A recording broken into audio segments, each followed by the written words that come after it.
Tahu nggak sedekahnya suami kepada istri setiap mau keluar? Apa sedekahnya? Nabi setiap mau keluar, dia cium jidatnya istrinya.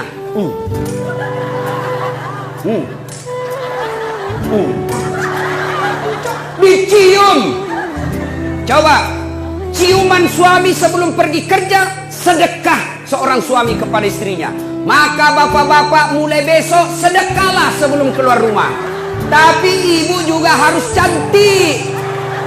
Mau disedekahi bau kalepanya, kariwil rambutna, kuning gigina. Nabila suamita, jauh-jauh kau deh. Kalau nak lupa suamita ibu, kalau nak lupa suamita, kasih ingat, Pak, sedekah. Sini kau, aku sedekahi kau.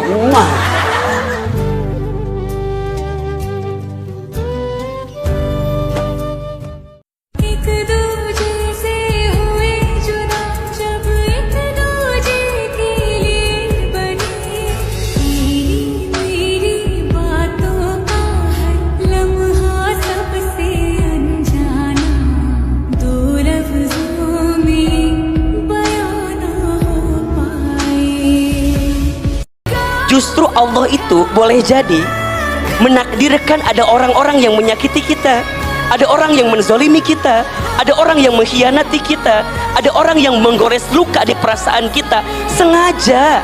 Agar apa?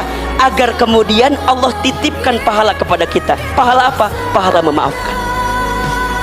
Jadi nggak apa-apa kalau ada orang yang menyakiti kita, nggak apa-apa kalau ada orang yang melukai perasaan kita, karena Allah sedang menyiapkan pahala untuk kita. Apa pahalanya? Pahala memaafkan. Tuan-tuan, di saat roh kita ditarik, ketika roh kita sampai di kerongkong, pada ketika itu kita yakin bahwa kematian itu berlaku, maka Allah buka dua alam di hadapan mata kita. Satu, Allah perlihatkan kita berkaitan dengan alam barzakh, dan satu lagi Allah perlihatkan kita tentang alam dunia.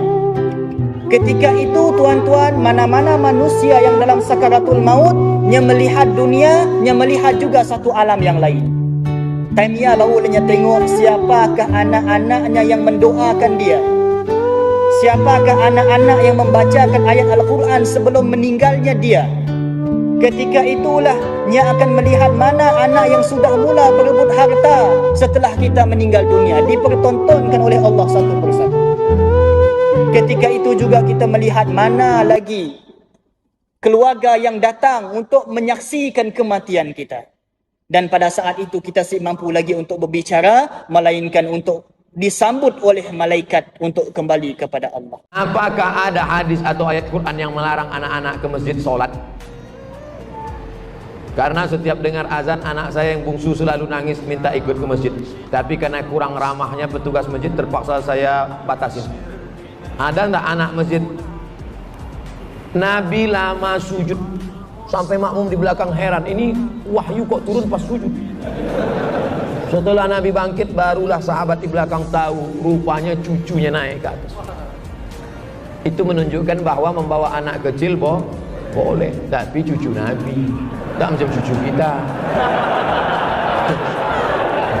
Cucu Nabi itu tengoklah patuh, baik. Cucu awak macam hantu.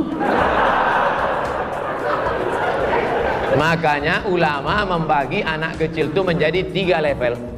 Anak kecil itu menjadi 3 level. Pertama namanya sobi. Apa namanya? Sobi. Di atas sobi itu namanya mumayyiz. Di atas mumayyiz itu namanya amrod.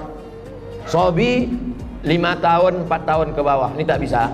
Karena dia tak bisa membedakan mana kawan, mana lawan, mana makanan, mana kotoran.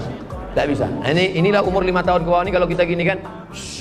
Kita pula diginikan. Tak bisa.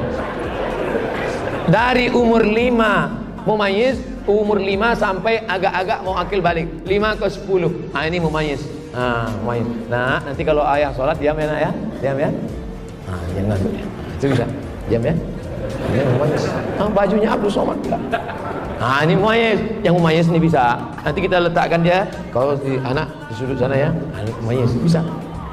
Yang amrod ini amrod artinya udah hampir tumbuh bulunya tapi masih halus. bulu janggutnya masih habis. Nah ini anak-anak orang Arab itu tak macam kita. Orang kita kadang digosok pakai kemiri pun tak tumbuh-tumbuh. Dia dah hampir habis. Pertama akil balik. Adapun yang kecil tadi memang tidak. Karena itu nanti na'udzubillah. Kita letakkan dia di samping kita, dia pakai pampers, tiba-tiba dia buang air, itu putus sholat. Kalau kita letakkan di tepi sana, dikacaunya pula bapak itu sebelah. Bapak itu sholat, dia pegang-pegang yang jadi kecil bapak. Bapak itu silap isi palanya. Salah. Jadi yang bisa kita bawa tadi adalah yang mumayyiz. Adapun yang sudah mumayyiz, mungkin agak nakal-nakal dia sedikit, lari-lari dia lompat-lompat, maklum lah. Jangan dimarahi Pak. Jangan sampai ini ada nih pengurus-pengurusnya soal nengok anak kecil. Balik. Buat naik darah tinggi gua aja. Udahlah listrik naik, air mahal, ayah kalian tak mau nyumbang, anaknya pula libur. Padahal 20 tahun akan datang mereka nilai yang akan memakmurkan masjid. Kalau di masjid masih ada anak lari-lari, di masjid masih ada lompat-lompat, bersyukurlah 20 tahun akan datang masjid ini masih tetap banyak sholat berjamaah. Tapi kalau di masjid itu udah sunyi, tak ada anak-anak, isinya orang-orang tua yang udah diintai-intai malaikat maut aja.